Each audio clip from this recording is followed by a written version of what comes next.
আজকে আমরা পূর্ণ সংখ্যার বর্গমূল নির্ণয় করব। আজকে আমরা ৩টি উপায়ে পূর্ণ সংখ্যার বর্গমূল নির্ণয় করব। যেকোনো একটি সংখ্যাকে আজকে ৩টি উপায়ে বর্গমূল নির্ণয় করব। প্রথমে মৌলিক গুণনীয়কের সাহায্যে, তারপর ভাগের সাহায্যে, তারপর শর্টকাট। আজকে একটি সংখ্যা এখানে লিখলাম, যেমন ৩,১৩৬। এর বর্গমূল নির্ণয় করব প্রথমে মৌলিক গুণনীয়কের সাহায্যে। এর জন্য আমাদের প্রথমে এই সংখ্যাটিকে মৌলিক গুণনীয়কে বিশ্লেষণ করতে হবে। মৌলিক গুণনীয়কে বিশ্লেষণ করার নিয়ম হলো অনেকটা লসাগু নির্ণয়ের মতোই, যেমন ৩১৩৬। একে আমরা প্রথমে মৌলিক সংখ্যাগুলো দ্বারা ভাগ করব। যেহেতু এটা জোড় সংখ্যা, তাহলে আমরা ২ দ্বারা ভাগ করব। ২ একটি মৌলিক সংখ্যা, ভাগ করলে হয় ১৫৬৮। তারপর আবার ২ দ্বারা ভাগ যাবে, ভাগ করলে ভাগফল আসে ৭৮৪। আবার ২ দ্বারা ভাগ করলে ভাগফল আসে ৩৯২। যেহেতু জোড় সংখ্যা, আবার ২ দ্বারা ভাগ করব, ভাগ করলে আসে ১৯৬। আবার ২ দ্বারা ভাগ করলে ভাগফল আসে ৯৮।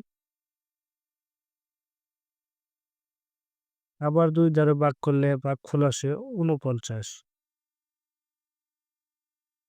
আবার ২ দ্বারা ভাগ যায় না। ৩ মৌলিক সংখ্যা, ৩ দ্বারা ভাগ যায় না। ৫ মৌলিক সংখ্যা, ৫ দ্বারা যায় না। ৭ ৭ মৌলিক সংখ্যা, ৭ দ্বারা যায়। ৭ দ্বারা ভাগ করলে হয় ৭ গুণ ৭ = ৪৯। তাহলে এই সংখ্যাগুলো হলো মৌলিক গুণনীয়ক।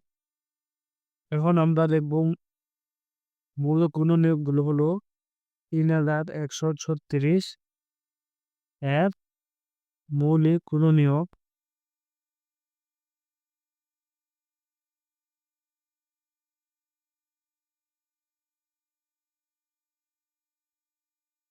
নিয়ম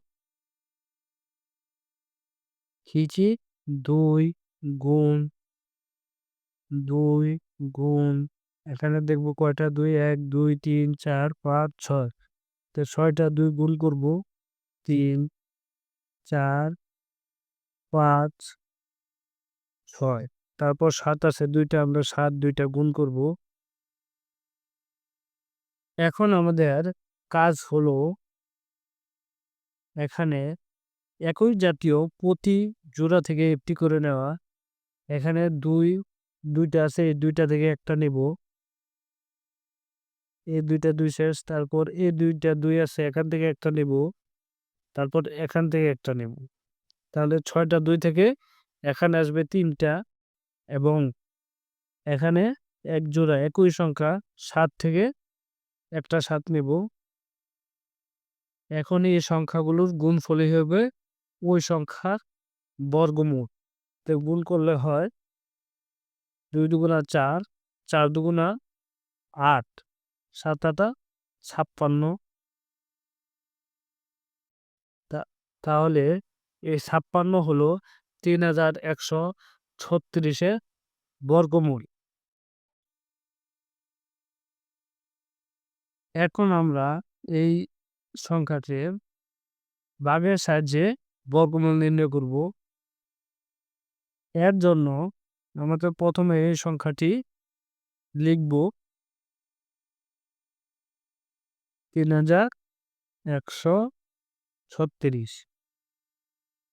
তারপর আমরা ডান দিক থেকে জোড়া করব এবং উপরে এভাবে রেখা চিহ্ন দেব, এবং সর্বডান পাশে একটি দাগ দেব। তারপর প্রথম জোড়াটি এখানে হলো ৩১। এখন আমরা দেখব যে এই প্রথম জোড়াটি পূর্ণবর্গ সংখ্যা কিনা। যদি পূর্ণবর্গ সংখ্যা না হয়, তাহলে এর পূর্ববর্তী পূর্ণবর্গ সংখ্যাটি লিখব যে ৩১ পূর্ণবর্গ সংখ্যা নয়। এর পূর্ববর্তী পূর্ণবর্গ সংখ্যা হলো 25। এখানে আমরা 25 লিখব। আর এখানে লিখব 25 এর বর্গমূল। আমরা জানি 25 এর বর্গমূল হলো 5। এখানে আমরা 5 লিখব। তারপর 31 থেকে 25 বিয়োগ করব।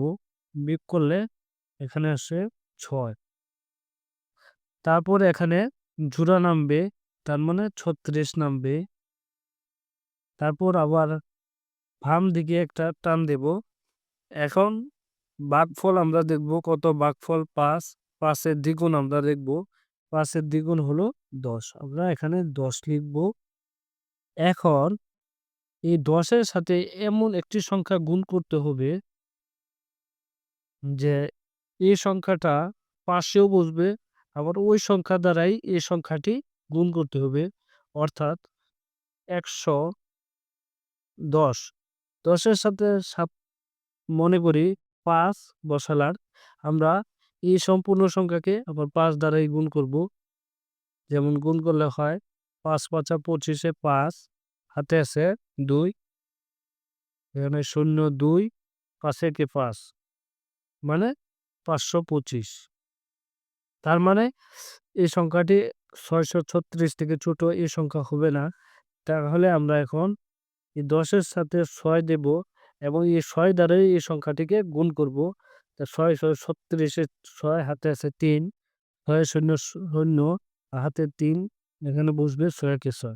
তার মানে এখানে 6 বসালে এখানে 636 হয় মিলে, এখানে 0, এখানে যত বসাবেন এখানেও এত বসবে, তার মানে 56। এভাবে আমরা ভাগের সাহায্যে বর্গমূল নির্ণয় করতে পারি। তার মানে 3136 এর বর্গমূল 56। এখন আমরা 3136 এর শর্টকাটটি আমরা শিখব বর্গমূল নির্ণয় করার। এখন আমরা বাম দিক থেকে 2টা করে আলাদা করব। আলাদা করলাম মধ্যে দাগিয়ে। তারপর দেখব একক স্থানীয় অঙ্কে কত আছে। একক স্থানীয় অঙ্কে 6 আছে। আমরা 1 থেকে 10 পর্যন্ত সংখ্যাগুলোর বর্গমূল এবং বর্গ দুটোটাই মনে রাখবো। তো এখানে দেখব যে 1 থেকে 10 পর্যন্ত সংখ্যাগুলোর শেষে 6 আছে কোন সংখ্যার। এখানে 6 আছে আর এখানে 6 আছে। তার মানে একক স্থানীয় অঙ্কে হবে 4 অথবা 6। তারপর আমরা দেখব যে 31। 31 এটা পূর্ণবর্গ সংখ্যা কিনা। যেহেতু পূর্ণবর্গ সংখ্যা নয়, তাহলে তার পূর্ববর্তী পূর্ণবর্গ সংখ্যা আমরা লিখব।